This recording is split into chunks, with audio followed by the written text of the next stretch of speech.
Just want to take you back to the earlier, or perhaps your introduction to your paper. You referred to your latest public intervention on the subject of the hearing, some of the proposals that you're making here. You referred to a hearing at the Senate in Paris on February 15, which you co-chaired together with Facebook. Could you explain a little bit about this hearing and what was the role of Facebook here and yourself? Actually, it very interesting because I think it was about 18 months ago or maybe more, I had the great privilege of drafting for a senator in Paris the first law in France on fake news. Mm-hmm. It's first bill, sorry, because it didn't pass. We had the presidential elections afterwards, and President Macron immediately announced that he would legislate in terms of internet content in general, in a broad law, which would also include anti-terrorism and so on and so forth. As a follow-up to the bill, however, the senator in question, for whom I drafted the bill, called for a hearing at the Senate, and it was co-chaired by the public policy officer of Facebook France and myself. It was a hearing that did not concentrate on the bill as such, but more on the problem of regulation and of the responsibility of, in this particular case, social media. So it was very, very interesting debate, I must say. I made the proposal about selective news for that hearing. It was very interesting because the representative of Facebook said, but doesn't that mean that during 4 or 5 weeks before an election, each and every newspaper stand in this country would have to run the same newspapers? And I said, yes, and what's the problem with that? I see.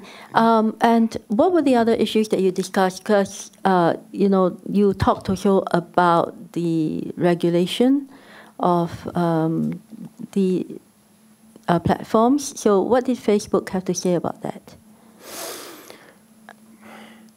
Well, I think that this was before the Cambridge Analytica case. Actually, I mentioned Cambridge Analytica during that hearing, so that was really interesting. It was before the Cambridge Analytica case, and of course, Facebook. Remember, there was a hearing also in the U.S. Senate as a consequence of the Russian probe. And Facebook and Google and Twitter, the hearing lasted for 2 days. One of the 2 days was public, the second day was not. Actually based their defense very, very much on the fact, especially in terms of Facebook, that you have 2 billion users and almost all of them are online every day, and it's impossible to police the content. I think it would be fair to summarize their main defense by referring to the quantity problem. And that was also repeated at the French Senate. I agree that even if we find artificial intelligence solutions to this quantity problem, and fact checkers, which they are now saying that they will employ another 10,000 of or something like that, or subcontractor rather, I agree that this is a problem. We should be perfectly fair in our analysis. And it would be unfair to say that it's not a problem that we have 2 billion or 1.7 billion users every day posting content, and that is, of course, a major challenge. The problem with artificial intelligence, if we want to apply that to monitoring content, is an example that I'll give you now. We had a case in Poland with demonstrations against the Polish law, and that was taken down from Facebook because it included certain hate speech content.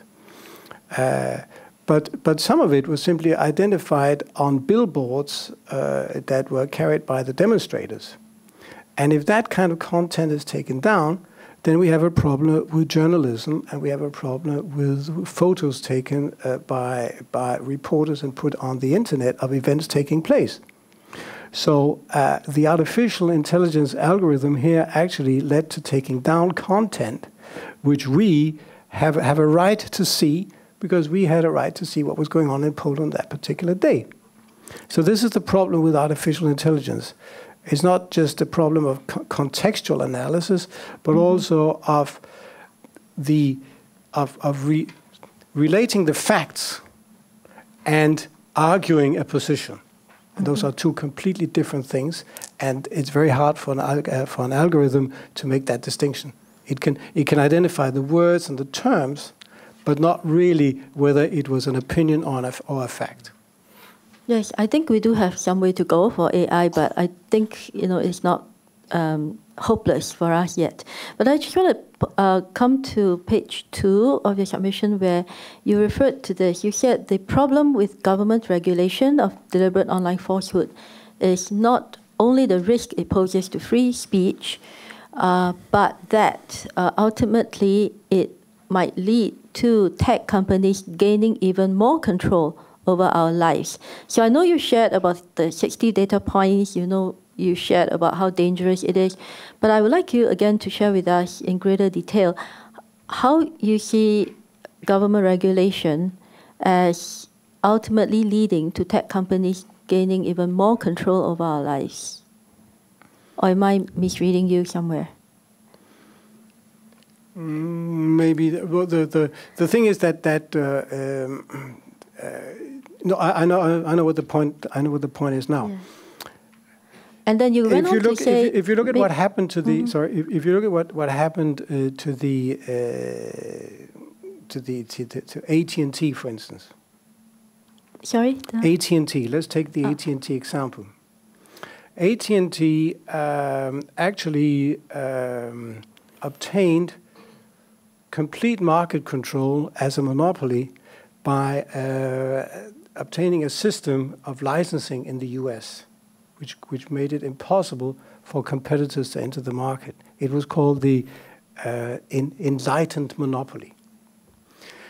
There was a fantastic analysis made of this by Professor Tim Wu, who describes how de facto monopolies, through government regulation, actually become even stronger monopolies.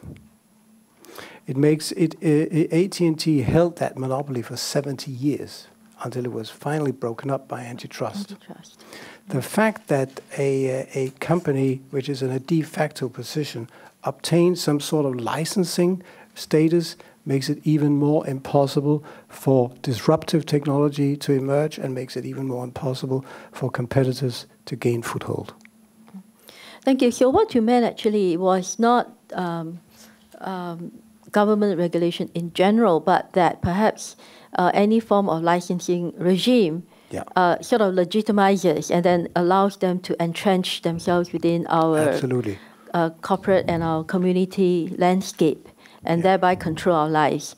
Because you then went on later, as also my colleague has taken you through, your views that there is accountability that is important, and that they should be held to account.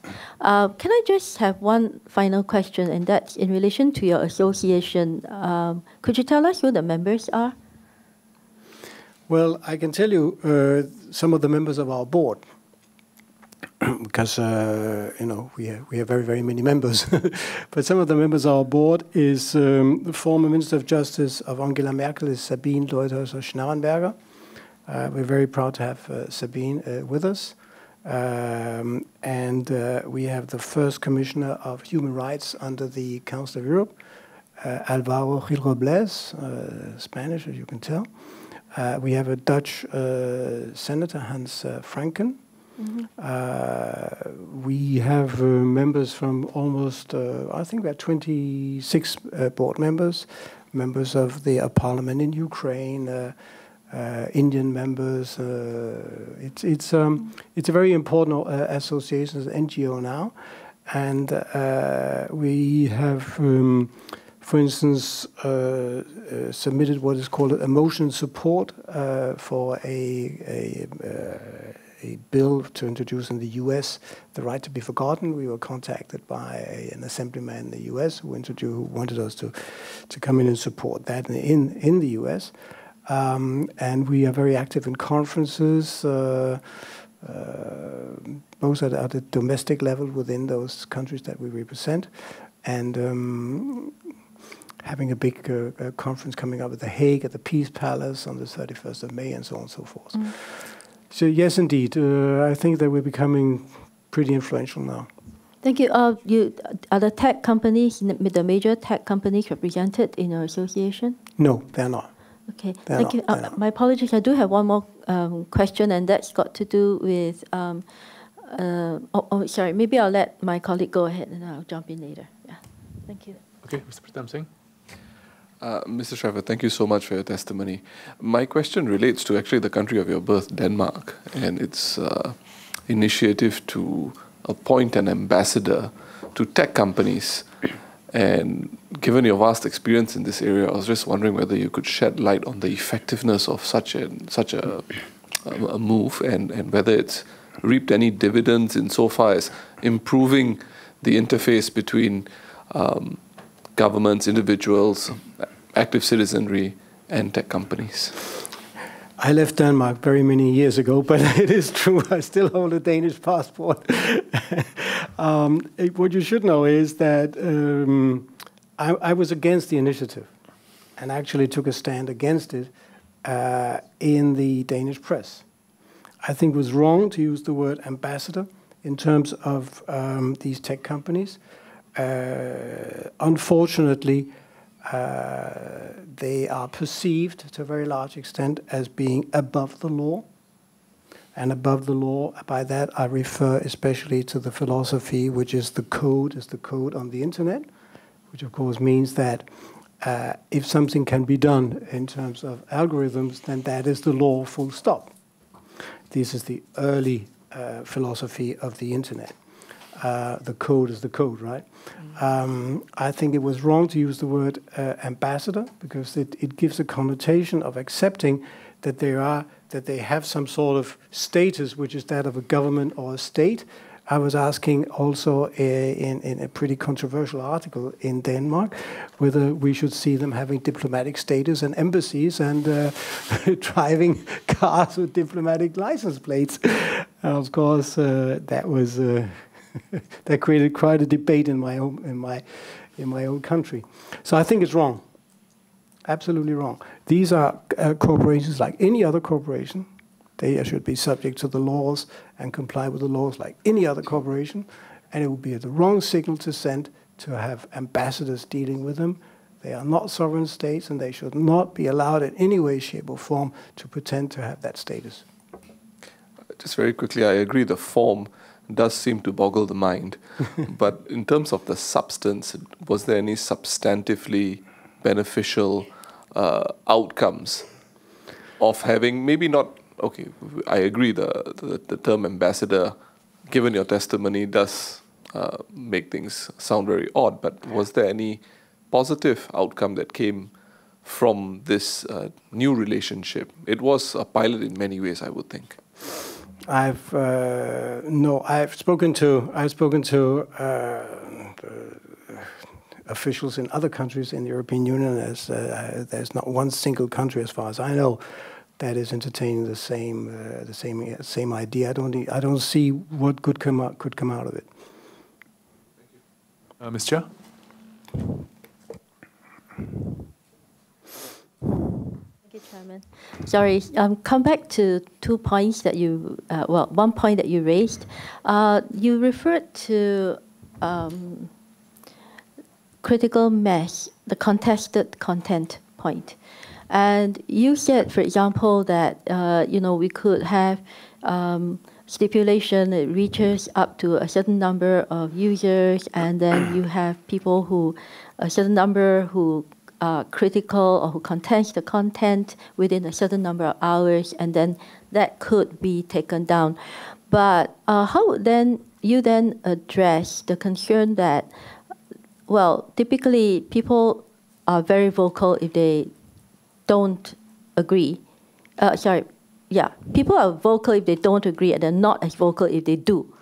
So would that not give quite a lot of lead time for any form of bias or falsehood to amplify and spread, whilst people are slow to respond, and you may not even reach the numbers that you're looking at? Well, let me say that the first point I want to make on that is that the advantage of using the terminology disputed content or contested content is that there is no judgment as to whether it's false or not false. Yes. It's simply a fact that some people dispute it. I think that's very, very important. As I said before, selective news is a neutral term. It's simply a question of comparing different news feeds. And if something doesn't appear on all news feeds, it is by definition selective. The problem with deliberate falsehoods is, again, that there is this criterion of deliberate, as we discussed before, the mens rea, which is a major problem, and the falsehood, which is also a major problem in terms of law. Is it a falsification criterion? Is it a verification criterion? What do we do with opinions and so on and so forth? Does it lead to having what is called politically government truths, which is sanctioned, which is, of course, a regime that reminds of what went on in the worst repressive societies in history, and that all of that we avoid by not using the term fake or false or falsehood, but instead by using an objective, statistically verifiable term, which is something is disputed.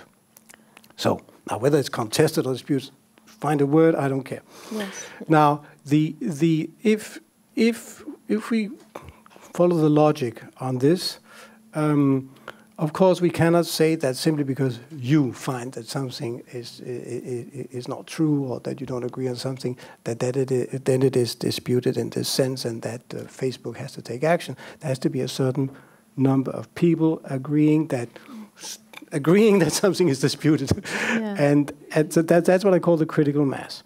Now, the nature of the social media is that it moves very, very fast.